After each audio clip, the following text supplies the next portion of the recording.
Okay, we're recording. Nanette, it's so great to see you this morning. Oh, it's always great to see you too, Emily. I'm really happy to have this time with you. This is People in Pursuit, and we really just want to hear stories so that we can see how connected we are, how God has interwoven us here through our story, but also how unique and diverse our stories are as well. I think through our stories, we hear and see a new piece, a new image of God, a new facet of who He is. And hearing the work that He has done in your life has certainly been transformative for me. So please share your story with us. Okay, well, when I was thinking about this morning and sharing my story with you, one of the biggest things that came to my mind was how I went from hopeless to hopeful.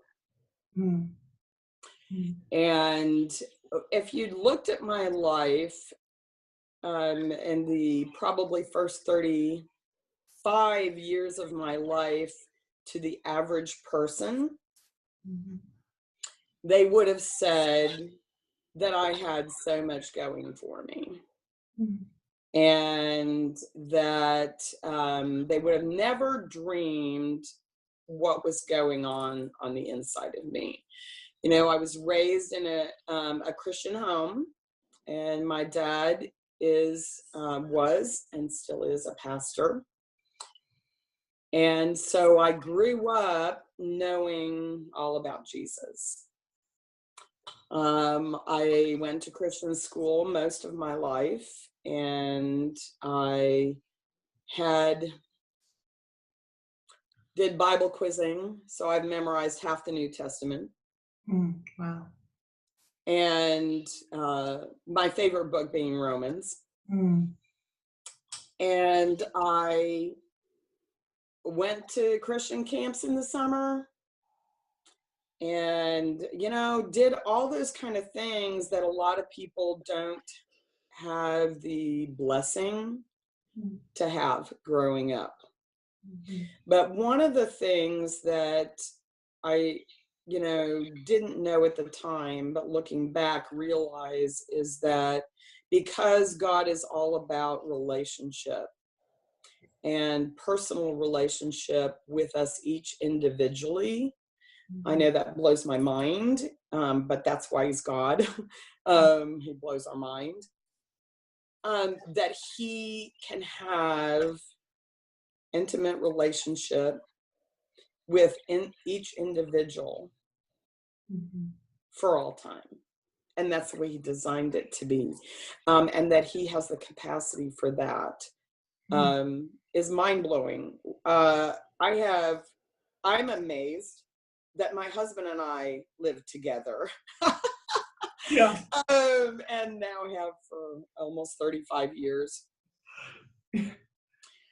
You know, that amazes me. It amazes me that any two people can have a relationship and live in the same space for a long period of time like that, because it takes unselfishness that most of us naturally don't want to go to. And you know what? If I'm not careful, I'll actually start preaching. So I'm going to go back to my testimony.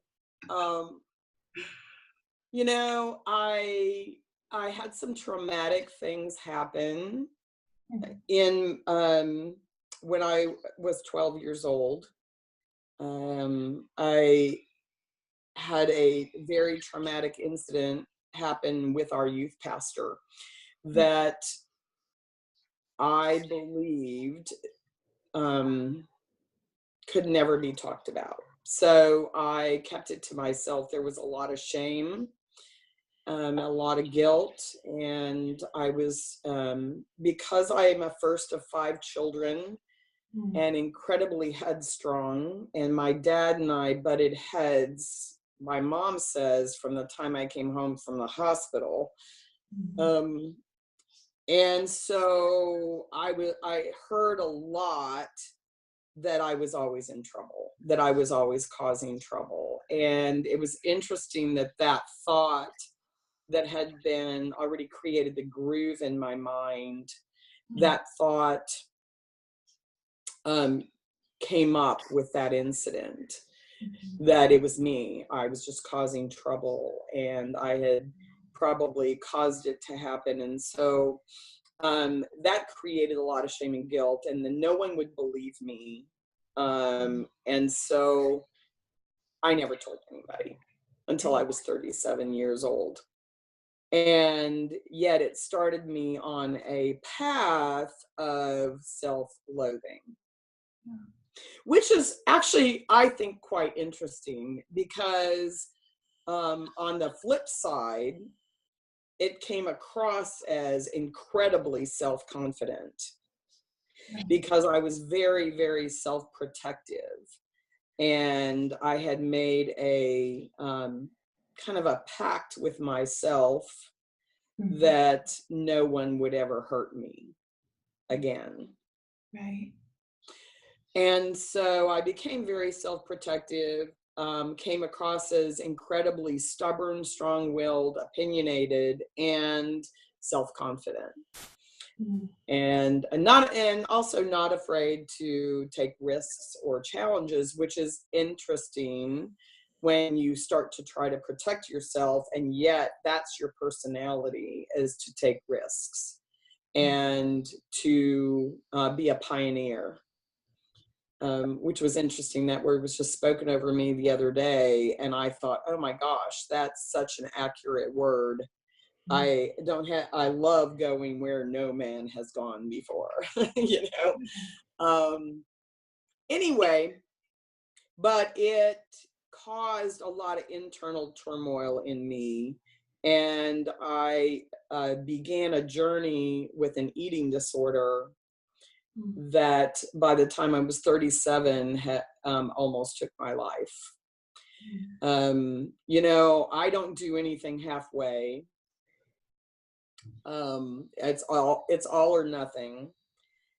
And so that internal self-loathing that I couldn't let anyone know about, I actually became a incredible master at having an eating disorder.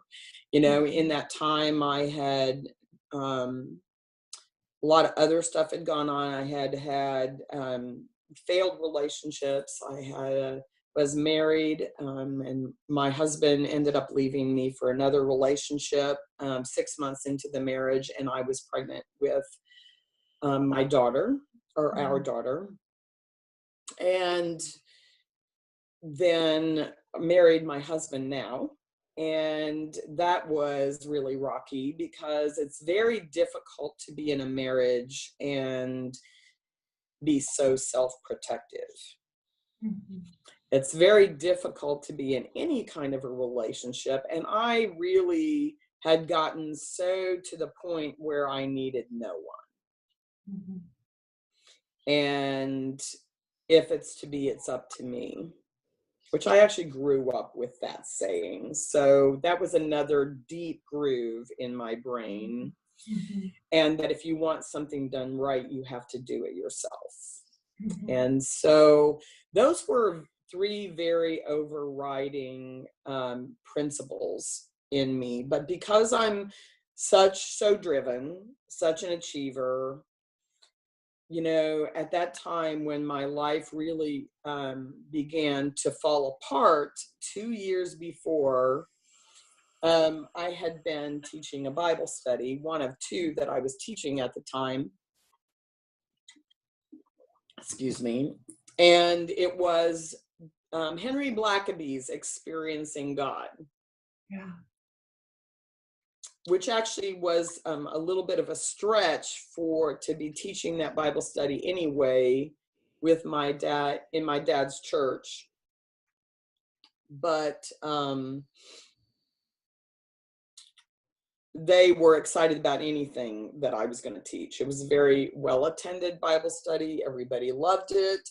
And I genuinely loved the women, and for the most part enjoyed the Bible study. But it was kind of like my schooling in Christian school. It was like a subject. Mm-hmm. It was like another compartmentalized place of my life. Mm-hmm. And my personality is very check it off the list and get it done. Right.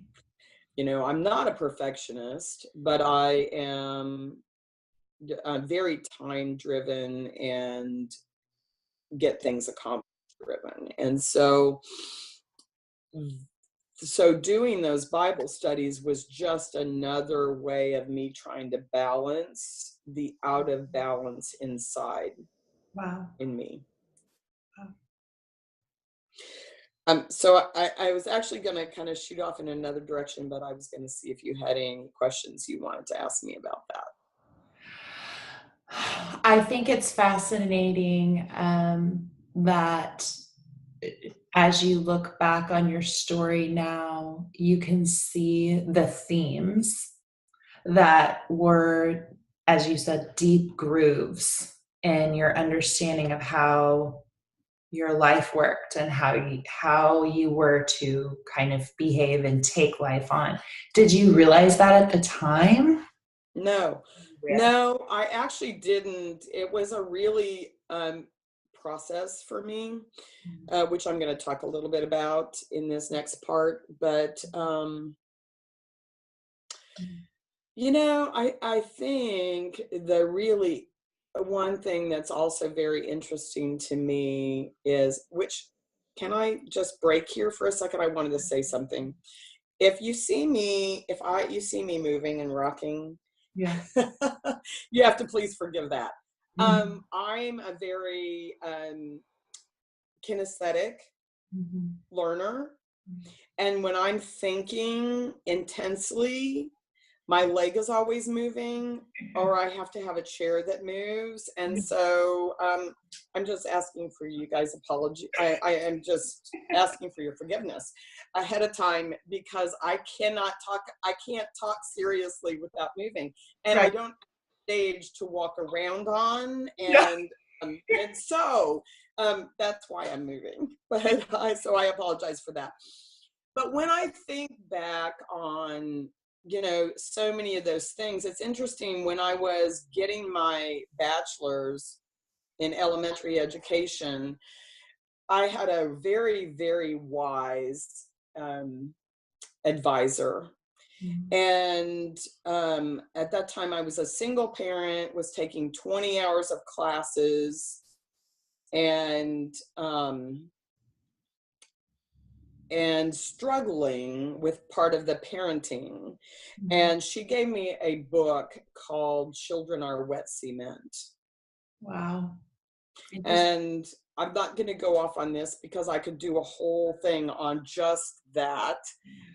But how many of those grooves are formed between birth and 5 years?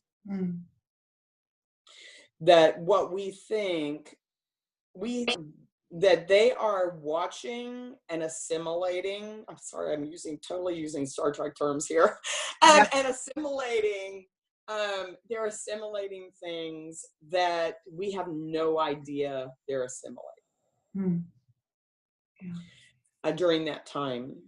And I am very, very aware of what I assimilated between birth and 5 years old, and how much that shaped the eyeglasses that I used to look at life as I began school, and as life began to happen to me outside of being protected by my parents. And so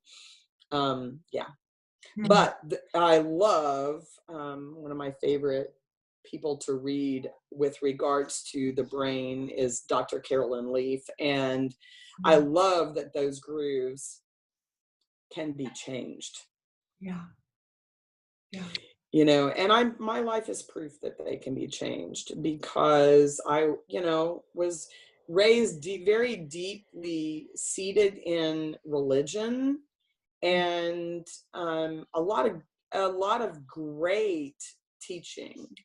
My dad, I can't even begin to name some of the people that were part of my upbringing, Mm-hmm. that if I mentioned their names, you would know them. Mm-hmm. But they were in our home. Yeah. And so it's not just, my dad's still very good friends with them. And it was amazing. And God has used that in such a positive way in my life now, Mm-hmm. that I am deeply grateful for the heritage that my parents have given me, Yeah. and love any opportunity I have to honor them for that.